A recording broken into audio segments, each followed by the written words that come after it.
தொடக்கத்தில் ஐயா ஒரு சாஃப்ட் டோன் தான் எடுத்துக்கிட்டே இருந்தார். ஃபஸ்ட்டு நேர்காணல் இந்த விஷயம் வீதிக்கு வந்த அந்த முதல் நேர்காணலில் ஐயா அவர்கள் எனக்கு அப்புறம் அவன் தானே, இந்த தேர்தல் முடியட்டும் என்று சொல்லி கொண்டிருந்தார். அதற்கு அடுத்தடுத்த நேர்காணல்களில் நான் இறுதி மூச்சு இருக்கிற வரைக்கும் நான் தான் இருப்பேன், எனது நண்பர் கருணாநிதியோட ஃபார்முலா, நான் உயிரோடு இருக்க வரைக்கும் நான் தான் தலைவர் என்ற நிலைப்பாட்டை எடுத்தார். அண்டு சமூகத்தில் முக்கிய மனிதர்கள், முக்கிய தலைவர்கள் அத்தனை பேரும் இந்த கட்சி வீணாகி போய்விடக்கூடாது, தந்தையும் மகனும் இப்படி சண்டையிட்டுக் கொள்ளக்கூடாது என்று இவர்கள் இருவருக்கும் சமாதானம் ஏற்படுத்த தீவிரமாக முயற்சி எடுத்தார்கள். எல்லா முயற்சிகளும் தோல்வியில் சென்று முடிந்தன. இரு தரப்புமே பிடிவாதமாக இருந்தார்கள்.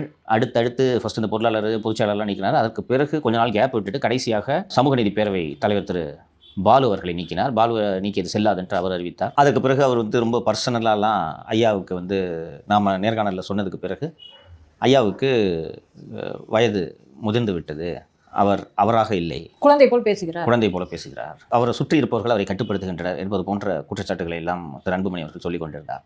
அண்டு ஒரு பெரிய அதிரடியான முடிவாக பாட்டாளி மக்கள் கம்யூனிஸ்ட் கட்சியில் இருக்கக்கூடிய பொலிட் பியூரோ போல பாட்டாளி மக்கள் கட்சியில் நிர்வாக குழு என்று ஒரு 18 பேர் கொண்ட குழுவை ஐயா அவர்கள் அமைத்திருக்கிறார். அந்த நிர்வாக குழுவிலிருந்து முதன்முறையாக அன்புமணியை நீக்கியிருக்கிறார். அன்புமணி நீக்கம் என்று அறிவிப்பாக வெளியே வரவில்லை. ஆனால் அதற்கு பிறகு தைலாபுரத்திலிருந்து வந்த அறிக்கைகளில் அன்புமணியின் பெயர் இல்லாத அறிக்கைகளே வெளிவந்தன.